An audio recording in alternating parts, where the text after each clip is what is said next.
Bonsoir à tous et merci de toujours vous informer sur RTI2. Au sommaire de l'actualité, comme tous les mardis pour notre rubrique du jour, le carton rouge, nous irons au quartier France-Amérique, dans la commune de Treichville, non loin de la Citaraille, où les habitants ont du mal à supporter la présence d'une étendue d'eau stagnante, causant assez de problèmes.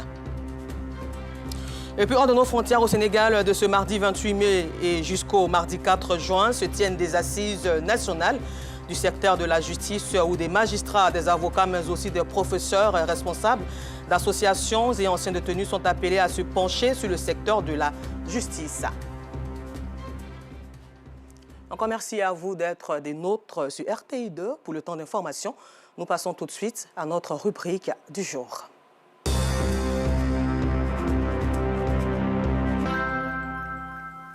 Nous vous le disions en titre, au quartier France-Amérique, dans la commune de Treichville, non loin de la Citaraille, les habitants ont du mal à supporter la présence imposante d'une étendue d'eau stagnante à la base d'une inondation.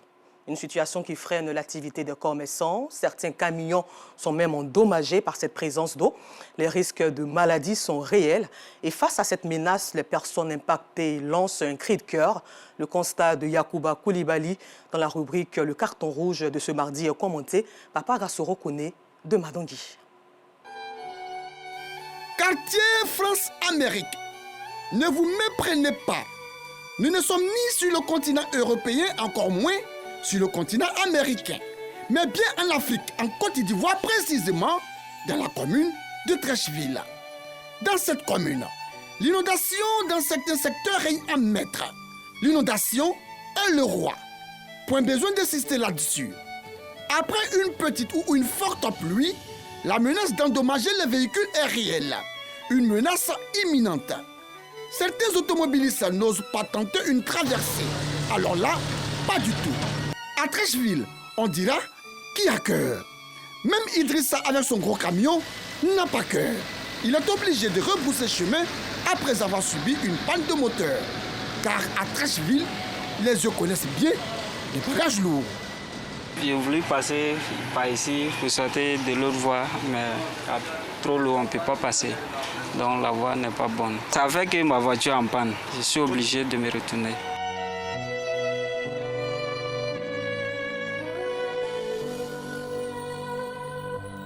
Les riverains apeurés, effrayés, anxieux, soucieux préfèrent rester chez eux.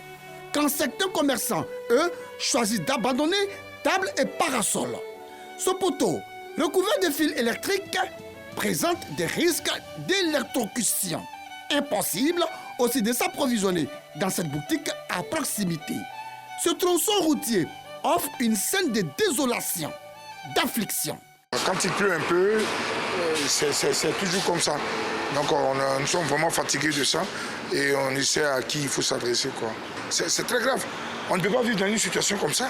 Donc il faut que la mairie essaie de voir avec ceux qui sont responsables de ça pour régler le problème. Sinon on ne va pas laisser tout le temps comme ça, dis donc.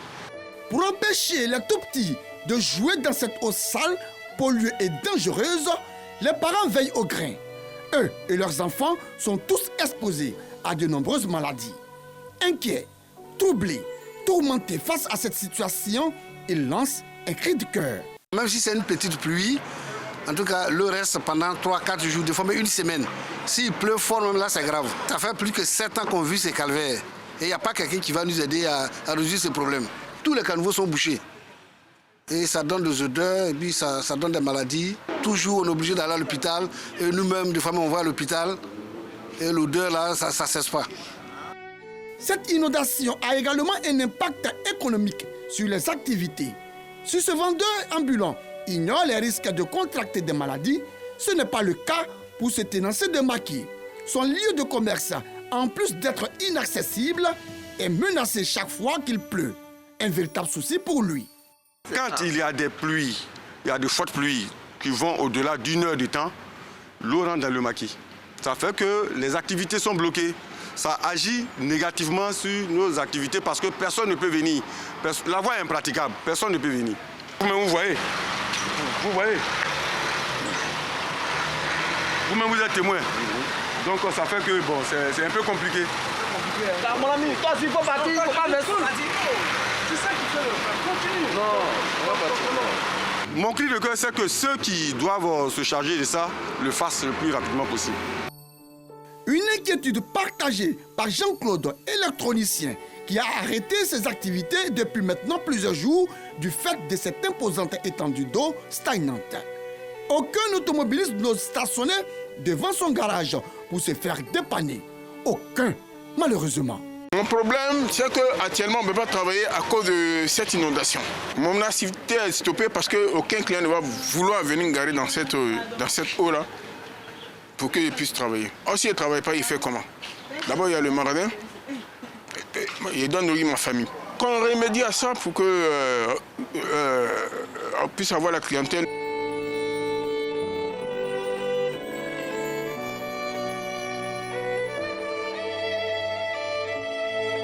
Vu que cette étendue d'eau perturbe considérablement la quiétude des automobilistes et des habitants du quartier France-Africa, un carton rouge est attribué à l'Office national de l'assainissement et du drainage ONAD pour son indifférence.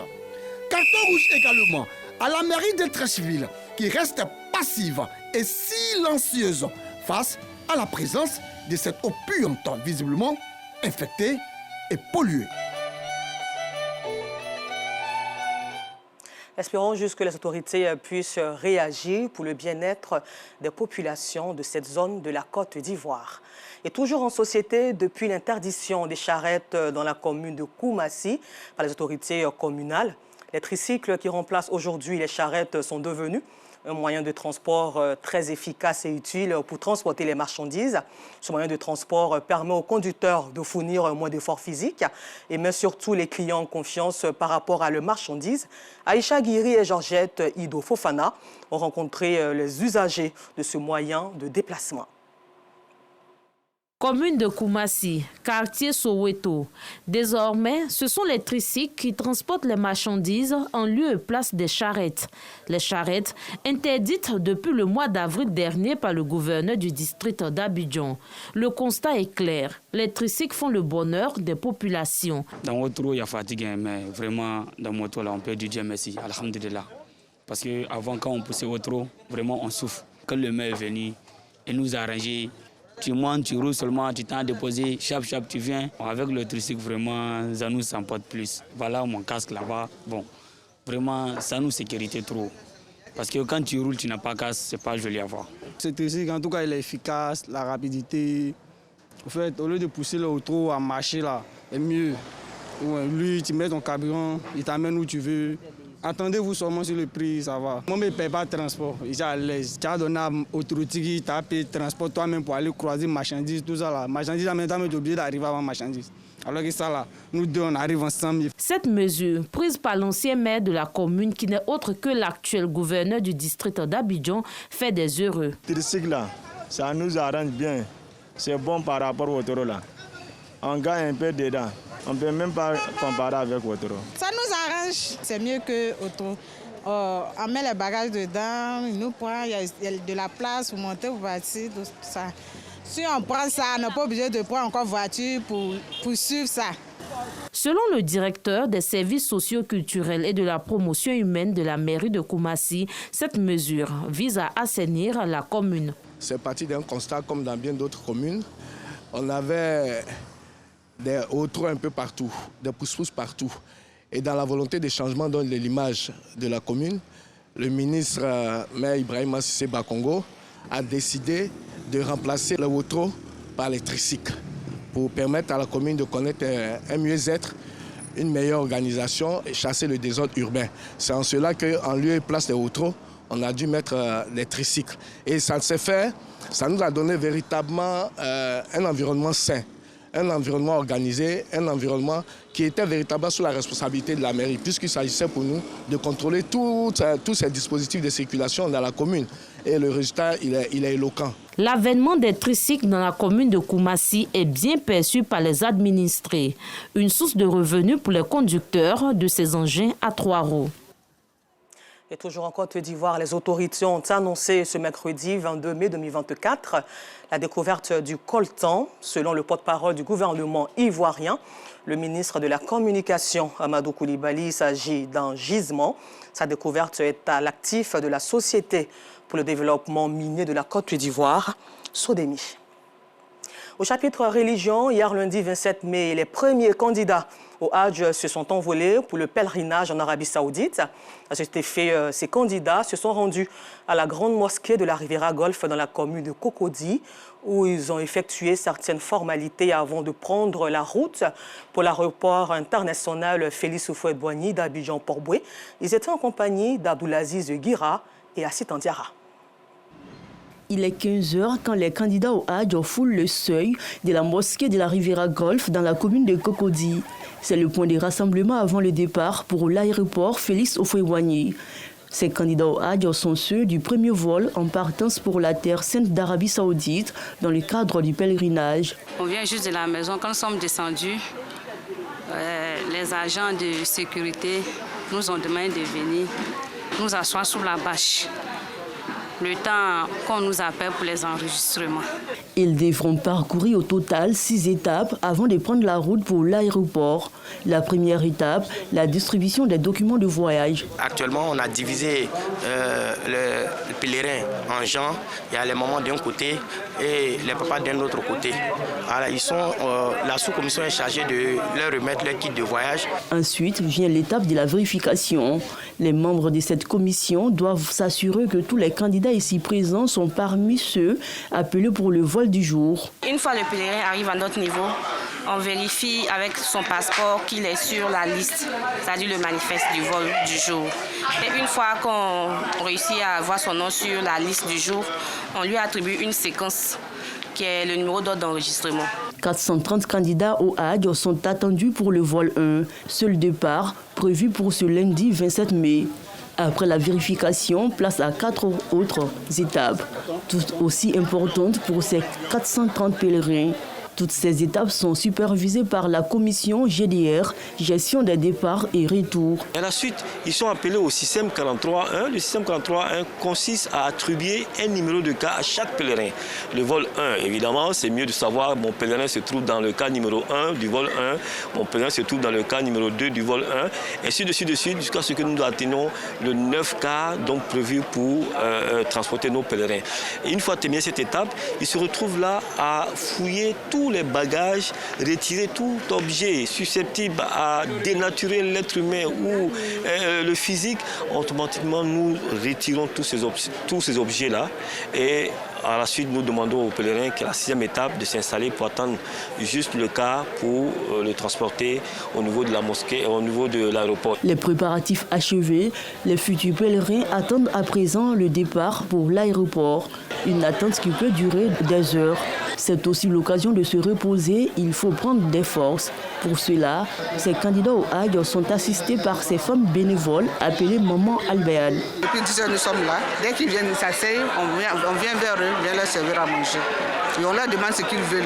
Parce que nous avons plusieurs sortes de bruits. Il y a la bruit de riz, bruit de mil, il y a le cocobara. Et tout ça, il y a du riz et tout. On leur demande d'abord, puis on vient servir à manger. Cette initiative s'est muée en une tradition au fil des ans. Elle dure plus d'une dizaine d'années. Ensemble, on se cotise 10 000 francs par personne. Et on est près de 200 mamans. Et bon, c'est avec ça qu'on fait la cuisine. On donne aussi jusqu'à ce que le dernier vol arrive. Si le dernier vol est passé, ça veut dire qu'on a fini notre travail, chacun rentre. Ces dispositifs mis en place à la mosquée de la Riviera Golf concernent les 7000 pèlerins du contingent étatique. Les départs en terre sainte d'Arabie Saoudite vont prendre fin le 5 juin prochain. Et dans cette même atmosphère, avant leur départ, les futurs pèlerins ont reçu la visite du ministre de l'Intérieur et de la Sécurité qui avait à ses côtés l'ambassadeur du Royaume d'Arabie Saoudite et le président du COSIM. Le général Wagondo Diomandé a, au nom du chef de l'État, Alassane Ouattara, exhorté l'ensemble des candidats au Hajj à adopter un comportement exemplaire durant l'accomplissement du 5e pilier de l'islam, avant de les inviter à intensifier les prières pour la paix, le développement de la Côte d'Ivoire. Pagasoro Kone de Madongi, Enza Traoré.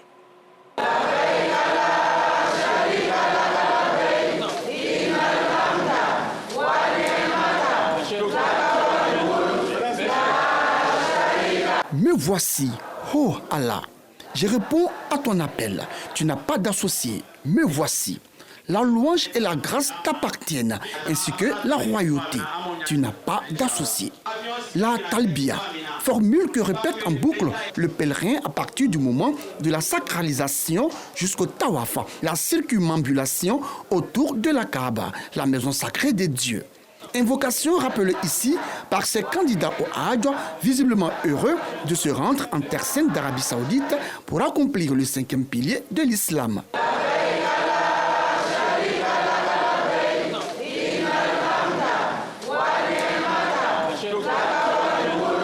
Ces futurs pèlerins, avant leur départ pour le Hajj, ont reçu la visite du ministre de l'Intérieur et de la Sécurité, de l'ambassadeur du Royaume d'Arabie Saoudite en Côte d'Ivoire et du président du COSIM au terminal 2 de l'aéroport international Félix Houphouët-Boigny. Le général Wagondo Diomandé est allé leur apporter le soutien du président de la République, Alassane Ouattara, et de tout son gouvernement. Disons merci à son Excellence El Hadj Alassane Ouattara, président de la République de Côte d'Ivoire, qui a tout mis en œuvre pour que le pèlerinage auquel nous allons participer se déroule dans d'excellentes conditions. Que le pèlerinage que nous allons conduire à partir de ce soir et qui a suscité tant d'engagement de la part de chacun d'entre nous, que ce pèlerinage-là soit exaucé. L'ambassadeur du Royaume d'Arabie Saoudite en Côte d'Ivoire a saisi cette opportunité pour féliciter le chef de l'État pour son implication dans la réussite de l'organisation du Hajj. Bismillah ar-Rahman ar-Rahim, alhamdulillah, Rabbil Alamin, faqad tamma tassir ar-rihla al-oula. Le premier vol est sorti. On a remarqué que c'était génial, c'est bien passé. On remercie le côté ivoirien et sur la tête de Monsieur le Président, Alassane Ouattara, le travail qu'ils ont fait. Le guide suprême de la communauté musulmane de Côte d'Ivoire, président du COSIM, Cheikh Ayman Ousmane Diakité, est quant à lui revenu sur le phénomène des candidats clandestins. Celui qui n'a pas enregistré, qui n'est pas enregistré régulièrement, n'a pas le droit. Parce qu'en allant, vous allez causer du tort aux autres. Les places sont comptées. Nous voulons donc appeler l'attention de nos frères et sœurs. Il ne faut pas se laisser berner. Parce que si on vous prend en Arabie Saoudite, vous allez payer une amende. D'abord, vous allez faire la prison là-bas en Arabie Saoudite. On va vous expulser. On va prendre vos empreintes pour dire pendant 10 ans, vous ne pouvez plus mettre les pieds en Arabie Saoudite. Heureux de l'organisation, les candidats au Hajj ont à leur tour promis prier pour les filles et fils du pays et pour le développement de la Côte d'Ivoire. Qui fait les prières ne doit pas également oublier le pays dans lequel il est, parce que lorsque le pays se porte très bien, c'est tous les citoyens qui se portent très bien. Aller en terre sainte, c'est un appel de Dieu. Prier au nom de tout le monde, prier pour la Côte d'Ivoire, prier pour toutes les autorités. Après ce premier départ, 14 autres vols vont décoller de l'aéroport international Félix Houphouët-Boigny pour la Terre Sainte d'Arabie Saoudite. À présent, nous parlons de formation professionnelle portant sur des jeunes initiés au métier du webtoon avec Clément Boko et Assit Andiara. Compter les histoires et légendes africaines à travers le webtoon est désormais une réalité. Au centre sportif, culturel et d'éthique ivoiro-coréen Alassane Ouattara dans la commune d'Adjamé, ces jeunes prennent part à un atelier de formation sur le webtoon. Le webtoon, on pourrait dire que c'est une bande dessinée numérique, mais ce n'est pas juste que ça. C'est une bande dessinée qui est digital native. Cet atelier de formation entre adeptes et spécialistes des bandes dessinées est une initiative du partenariat du centre ivoiro-coréen. Il vise à présenter les innovations du webtoon et ses opportunités sonores. Le webtoon qui a une opportunité pour l'Afrique, pour la création africaine, pour la professionnalisation des talents africains. Si on a des studios de webtoon, ça veut dire que ça va recruter des jeunes, des développeurs informatiques qui vont créer des plateformes, ça va recruter des artistes qui vont pouvoir avoir des revenus réguliers et ça va permettre aussi de développer des compétences informatiques, des compétences tech, des compétences aussi artistiques. Ça va permettre aussi de valoriser nos histoires africaines. Je suis très fier d'avoir accueilli quand même ces masterclass durant ces jours, ces jeunes qui ont été formés, ces pépites qu'on essaie de pouvoir déceler au travers de la culture webtoon. Nous sommes très heureux aujourd'hui que ces jeunes-là soient pris ces outils-là pour être vraiment en phase dans ce projet de développement. Cette formation s'est déroulée sur une période de 7 jours. Et puis nous terminons ce temps d'information au Sénégal où d'aujourd'hui, mardi 28 mai, au 4 juin, se tiennent des assises nationales du secteur de la justice. Magistrats, avocats, mais aussi professeurs d'université, responsables d'associations et anciens détenus sont appelés à se pencher sur le secteur de la justice pour identifier les dysfonctionnements et faire des propositions d'amélioration. Encore merci à vous de nous avoir suivis et bonne suite de programme sur RTI2.